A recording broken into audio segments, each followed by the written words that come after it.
Welcome to the People's Podcast, an employer's resource by Group Management Services. I'm your host, Alyse Kimble. This podcast does not constitute legal or financial advice. Its accuracy, completeness, or adequacy is not guaranteed. Use the information at your own risk. Consult an attorney or financial advisor before taking any action. Hello and welcome back to the People's Podcast here at GMS. My name is Alyse Kimble. I'm the Training Development Manager here at GMS, and I have the pleasure of sitting here today with Paul Aldrich, who is our Safety Director here at GMS. Thank you for joining me. You are so very welcome. Yeah, so today, obviously, we are going to be talking about safety. Yay. Yeah, so this is all Paul's world. So I wanted him to kind of talk a little bit about safety in general and then also how GMS is really able to make an impact for our clients when it comes to safety. So I think it's always good to start with a story. Oh. What do you think? Sure. Okay, so maybe let's do a safety horror story. Oh, boy. So we have a lot of horror stories, unfortunately, but we have one in particular. We had was a construction crew doing an addition on a home in Cleveland, and they had cut out the first floor, so the second floor was exposed, and somebody unfortunately fell, hit their head, and actually broke their neck. So oh my gosh, it was terrible. He's unable to walk, talk. He has to be reminded to swallow. It's awful. His birthday was at the beginning of this year. He turned 21 years old. So, things like that accidents do happen, but they're most certainly preventable. So in this case, if we would have been able to do a risk assessment, we would have taken a look around. We would have seen that they need railings along the first floor. And that could have prevented this fall. So it's very important that, contractors only know what they know. Yeah. And when we go in there, we're going to point out things that they probably or just maybe were unaware of. Yeah. In the construction field, if you're above 6 feet, you have to have fall protection. In general industry, you only have to be 4 feet. So there's different laws and different regulations for different companies. Steel workers can go up to 10 feet without fall protection. But again, you have to know what you're doing and you have to be compliant. And again, the big thing is to keep your employees safe. And to do that, you need the help of professionals to come in there and take a look and make sure that you're doing everything you need to do to keep your employees safe. Yeah. I think that's so important too, because most business owners, they want to do what's right for their employees. Absolutely. Let's say that, right? Yeah. I don't think anybody wants to make a call to a family member letting them know that employee is in the hospital. So what are some ways that GMS can maybe kind of help with things like this?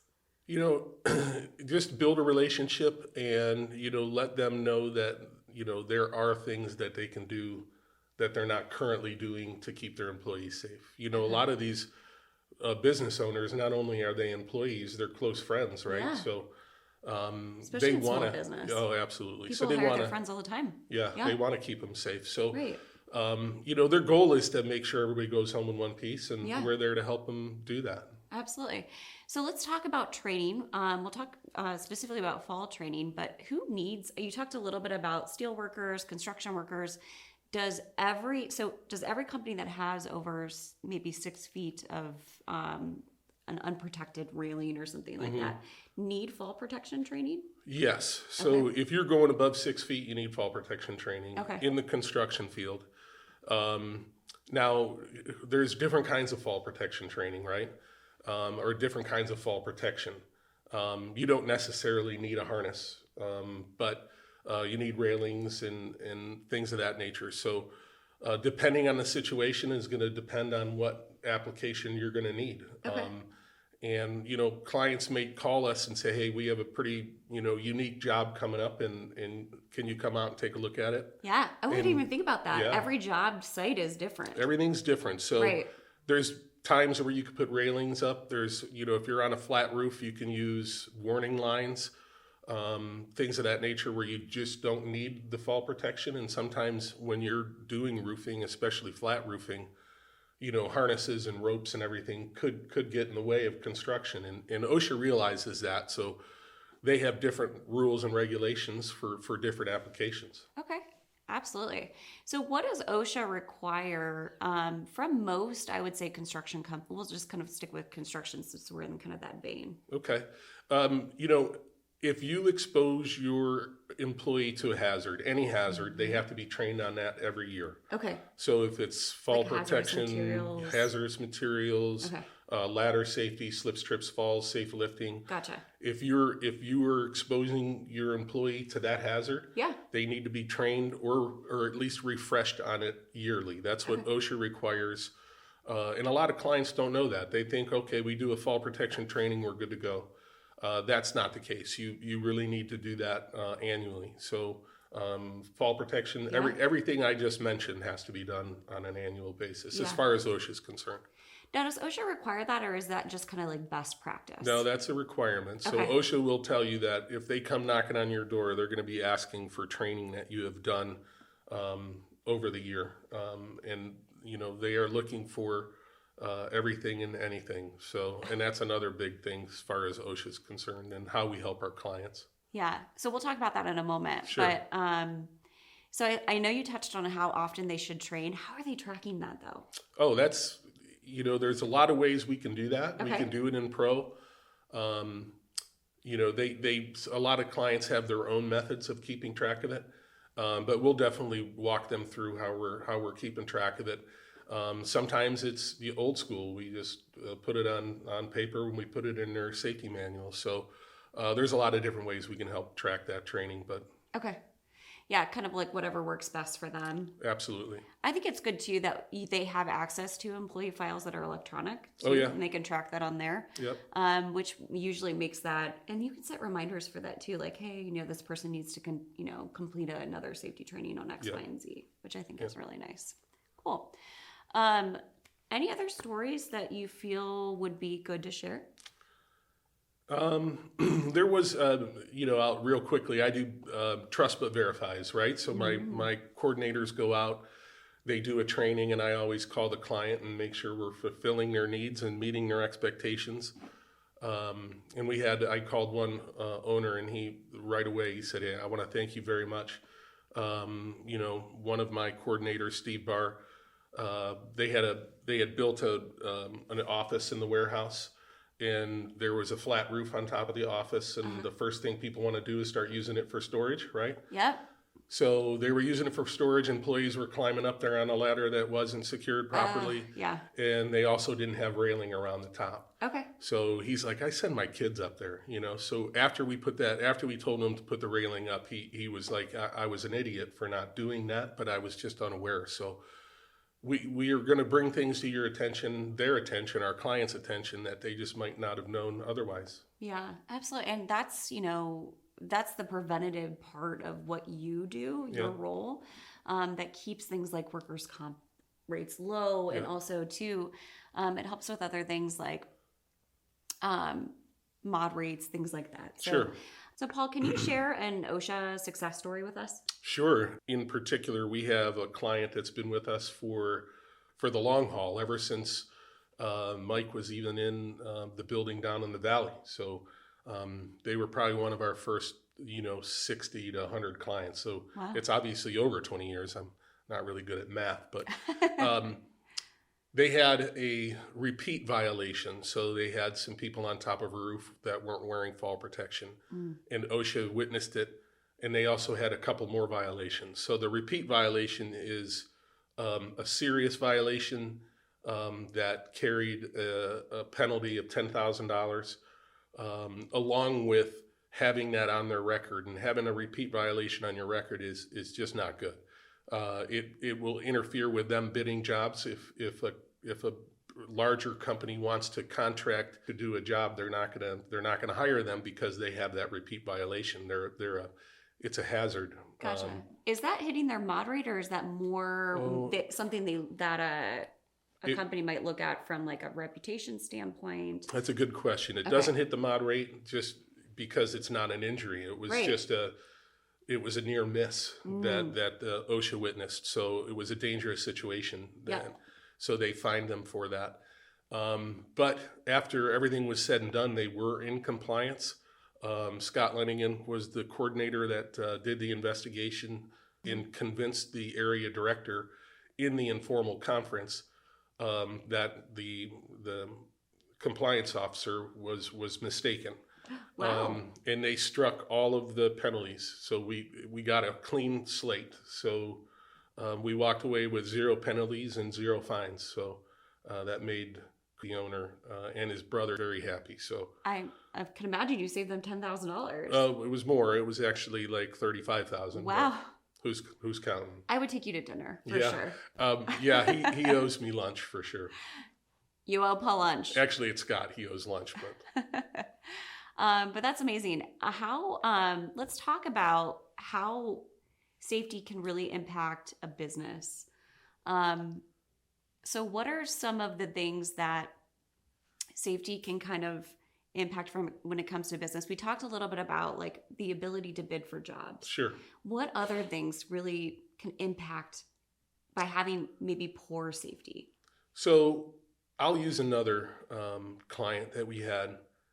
They were having a lot of injuries throughout the year. Okay. The owner, we had a roundtable discussion, and he said, if you can reduce my injuries, he would be more than grateful. There was something else he said, but I'm not going to say it here. But Try to keep it PG yes. here. Yes. So we did, when I did the risk assessment, I asked a couple questions. So they were a cold storage facility. Yep. For giant eagles. So they stored all the giant eagles' frozen foods. Yep. So you got freezers everywhere. You've got tow motors everywhere. Mm-hmm. There was 200 tow motors running at any certain time during the day.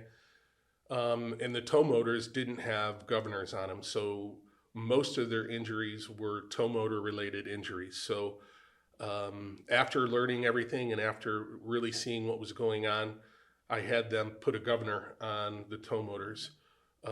They hadn't gone more than a month without at minimum one injury, but even then they were multiple injuries a month. And he asked if I can go a full month without an injury, I would be ecstatic. And we ended up going 4 months without an injury. Wow. So little small changes like that. They had some slips, trips, and falls on ice that was building up outside the freezers. Uh-huh. And that was just because people didn't want to get on and off the tow motor to close the freezer doors behind them. So ice would build outside the freezer inevitably. So what we did was we put ropes that closed and opened the doors on either sides of the doors. So when they got to the door, they pulled the rope, they opened the doors, they went through and then closed it on the other side. So that eliminated that hazard. So that's the main thing. We don't want to find PPE. PPE is the last resort. PPE is personal protective equipment. Okay. That's the last resort. That's the last thing we want to do. Yeah.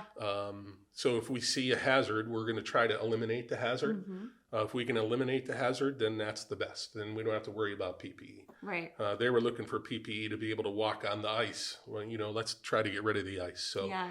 those are some of the things that we're going to be looking at to really help them reduce injuries through education and training. I mean, that's our motto. I love that you thought about it that way too, because I mean, I think it's a lot easier to try to eliminate the cause than to try to teach people to like wear something or Right. do something. And then, people are uncontrollable Yes. often, and you're not going to have them wear their PPE correctly or every day or whatever the case may be. So I think it's a little easier to do that. Yeah, and that's a big thing with OSHA too. That's what OSHA wants. OSHA wants us to reduce those hazards. Yeah. So that's what they're looking for. We're very versed in what OSHA is looking for. So getting our clients compliant is our first goal. Yeah. And that really gets the ball rolling and changes the culture. And that's another thing we really work on. Yeah. The culture of safety. Yeah. Yeah. Because think about it, as a company who's risky, I mean, word's going to get out. Oh, yeah. To people, because you're hiring a lot of the same people you're maybe poaching from different companies. If you have a reputation in the industry of being an unsafe employer, Yeah. you're probably not going to get a lot of candidates who want to want to work for your company. Right. So. I wouldn't want my kids working there. That's Absolutely. So I think safety affects more than just, OSHA claims and things like that and your ability to bid for jobs. It's really your reputation in the market too. Yeah. And the EMR is important. You mentioned that earlier, the mod rate. So, we're going to help our clients reduce risk. I mean, it's measurable. We've helped our clients reduce risk over 7 years at a pretty good clip. So it really is important to make sure that, you're dotting your I's and crossing your T's when it comes to safety. I know it's something that is not very sexy when it comes to, everyday work. But it's I think it's one of the most important things is to keep those people safe. Right? Yeah, we want everybody to come home. Yeah, everybody to come home and yeah. Absolutely. Good. My last question for you is, what would you say to a business owner who maybe didn't think safety was important? Well, I would first try to convince them that safety is important, right? I don't know how you do that. And again, you'd have to try to change the mindset. I can't do anything for a company where the owner isn't bought in. If the owner's not bought in, then we have a problem. That's a problem. And we don't run into that very often. You have employers that are really driven on productivity and maybe not so much safety. So you have to change the culture and the mindset. So again, if I can't change that person's mind, but inevitably everybody's human, right? Everybody at the end of the day, if in the right setting, I can convince them and I could tell them a couple stories in which they'll be like, okay, I understand. And I could show them pictures if they want to see those too, but I don't think you want to see some of those. But again, accidents happen and they happen like right now, and it doesn't become important until it becomes important, right? And then it's too late. So every time I have a major catastrophic injury, the very first thing that every company owner, business owner says is, I can't believe this happened. I would never have thought this would happen, and I'm devastated. Yeah. And you want to try to keep them from being devastated, oh right? My gosh, so you don't want to tell the family of somebody that is 21 years old that might never walk again. That's not a story you want to tell, right? Yeah. And you try to convince them that it can happen anytime, anywhere. We had another client that we were calling on, and he called me. He's a friend of GMS and a client, but he runs an 8810, which is, there's no real risk in an office setting from his standpoint. So he finally called me and said, this guy's bothering me, I'm just let him do the risk assessment. So long story short, we did the risk assessment. And this is a white collar company. This correct? is a white collar company. So one that you wouldn't think would have a lot of risk. 100%. Everybody needs safety. Every client, every industry. So we did an emergency action plan. We set up muster points if there was a fire inside the building. Wow. Where do you meet and make sure you have accountability of all your people. And after that risk assessment, he called me personally and said, I'm ashamed of myself because I was doing these things and I didn't have a fire extinguisher in my kitchen that is used all the time. I didn't have an emergency action plan. Right. I didn't have a muster point. I wouldn't know if somebody was left in the building. I do have some elderly people that work here that, so he was apologetic for not taking it more seriously. So he was very grateful and very apologetic at the same time, but it is what it is. You only know what you know. So that's true. And I think it's great too that we don't just focus on our blue collar clients. Yep. We also focus on our white collar clients as well, because there's still risk there. There's still ways that we can get better. Well, it has been a pleasure having you on. Thank you for having me. I appreciate it. And we really appreciate you sharing all your stories with us today. Thank you guys all for joining us. We hope that you join us for our next podcast. And this is Alyse signing out. Bye. Thank you for tuning into the People's Podcast. We hope you found today's discussion helpful. Stay tuned for more insights in our next episode. For more expert guidance and resources on small business management, PEOs, and more, give our podcast a follow. Find us on social media or visit us at groupmanagement.com. That's groupmgmt.com. We're dedicated to helping small businesses everywhere make their operations simpler, safer, and stronger.